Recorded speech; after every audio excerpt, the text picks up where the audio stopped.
और डीआईआईज घरेलू और विदेशी संस्थागत निवेशकों के ट्रेंड को भी समझ लेते हैं। और अभिषेक, परसिस्टेंट सेलिंग विदेशी संस्थागत निवेशकों की तरफ से जो हमें आती हुई दिखाई दे रही है, लगातार बिकवाली का एक ट्रेंड है और डीआईआईज में भी हम देख रहे हैं कि खरीदारी के ट्रेंड्स यहाँ पर उसी मोमेंटम के साथ बने हुए हैं। 4,995 करोड़ का अभिषेक बिकवाली का आंकड़ा आता हुआ एफआईआईज की तरफ से कल के सत्र में, और 5,100 के पार की खरीदारी की है डीआईआईज ने। कैसे देखें इस ट्रेंड को, और ओवरऑल इस पूरे हफ्ते का भी अगर हम मोमेंटम जान सके, जहां पर कितनी ज्यादा बिकवाली हुई है और इक्का दुक्का सेशंस विदेशी संस्थागत निवेशकों की तरफ से अभिषेक हमने खरीदारी के आते हुए देखे हैं, जरा समझाइएगा डिटेल में। कविता, देखिए लगातार चौथे सत्र में है जब हम देख रहे हैं कि एफआईज की तरफ से हेवी सेलिंग हो रही है, और ये जो आंकड़ा है कल का 4,995 करोड़ रुपए का, ये 29 अगस्त के बाद का सबसे बड़ा आंकड़ा है। हालांकि हमें याद रखना चाहिए कि कल ब्लॉक डील्स वगैरह भी थी तो उसका थोड़ा इंपैक्ट आया होगा, लेकिन ये ट्रेंड रिवर्स ना होना थोड़ी सी चिंता की बात जरूर है। और अगर आप देखें तो इस महीने अब तक करीब करीब 25,000 करोड़ रुपए के आसपास की सेलिंग आ गई है एफआईज की।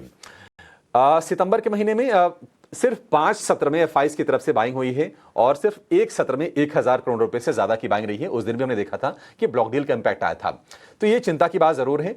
डीआईआईज अच्छी चीज है, हमें डीआईआईज को सैल्यूट करना चाहिए कि वो सारी की सारी जो बिकवाली एफआईज को उसको ऑफसेट करने की भरपूर कोशिश कर रहे हैं। और कल भी आप देखिए, अगर 5,000 की अगर सेलिंग की अगर एफआईज ने, तो उससे थोड़ी सी ज्यादा 5,100 करोड़ रुपए की डीआईआईज की तरफ से बाइंग आई है, और टोटल जो बाइंग है सितंबर महीने की वो हो गई है करीब 50,000 करोड़ रुपए के आसपास की। तो ये एक चीज हो रही है। अब ये चिंता की बात ये है कि देखिए, थोड़े वैल्यूएशन भारत के स्ट्रेच थे, थोड़ा ज्यादा वैल्यूएशन असाइन कर दिया था एफआईज ने, ग्लोबल इन्वेस्टर्स ने, और उस हिसाब से हमारी अर्निंग ग्रोथ निकल के आई नहीं थी। Q1 की जो अर्निंग ग्रोथ थी, यानी कि निफ्टी 50 कंपनियों की जो मुनाफे की ग्रोथ थी, वो 9 से 10% के आसपास की रही, जो कि बाजार के एक्सपेक्टेशन से कम थी। अब उम्मीद ये करेंगे कि Q2 में, यानी कि सितंबर तिमाही के जब नतीजे आए, तो यहां पर अगर नतीजे अच्छे आते हैं तो शायद वो जो गैप एक है ना वैल्यूएशन के वाला और अर्निंग वाला, वो हो सकता है कि थोड़ा सा वो ब्रिज हो और फिर से एफआईज का कॉन्फिडेंस रिस्टोर हो। लेकिन तब तक लगता नहीं कि एफआईज वापसी करने के मूड में दिखाई दे रहे हैं।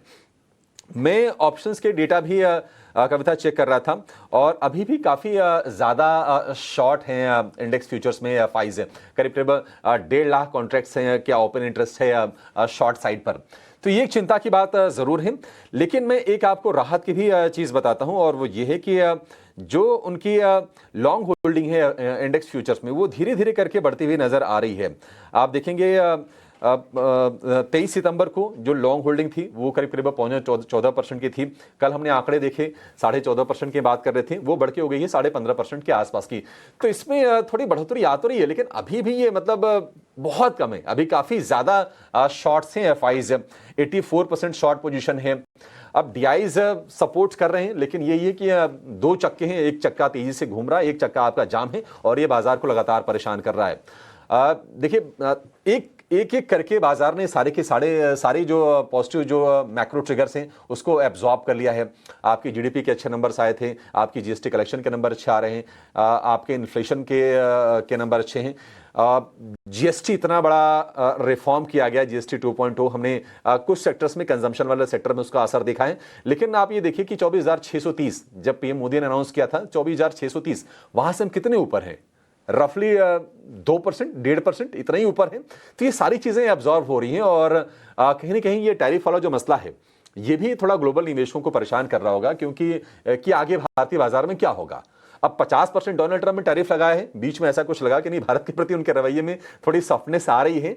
लेकिन पिछले 2-3 सत्र में अगर हम देखेंगे तो कुछ उनके ऐसे डिसीजंस आए हैं, ऐसे उनके स्टेटमेंट आए हैं, जिससे लग रहा है कि उनके जो हार्श जो उनका स्टांस था वो एक बार फिर से लौट के आ रहा है।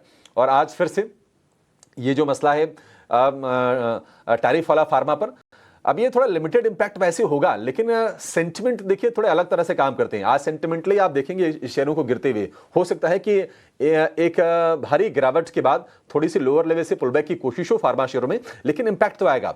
तो आईटी कमजोर, एक बड़ा धड़ा है, आईटी में उनका निवेश ज्यादा आता है एफआईज का, वो थोड़ा सा रुक गया है। बैंकिंग फाइनेंशियल भी अगर हम प्राइवेट बैंकिंग की बात करें थोड़े से वीक लग रहे हैं, तो वहां पर भी नहीं आ रहा है, तो फिर वो उनके लिए गुंजाइश थोड़ी सी कम बच जाती है। बाकी उनका बाकी वेटेज नहीं है, ऑटो का या फिर मेटल का, इन चीज़ों का वेटेज नहीं है, तो ये एक चिंता ज़रूर है। अब देखते हैं कि ये ट्रेंड रिवर्स कब होता है। शॉर्ट कवरिंग आ रही है, लेकिन ये शॉर्ट कवरिंग उतनी नहीं है जो बाजार के मूड को भी अपलिफ्ट करने का काम करे। अभी काफ़ी ज़्यादा शॉर्ट पोजीशन है एफआईज की तरफ से। अभिषेक, ये सेटअप तो हम समझ चुके हैं, लेकिन अब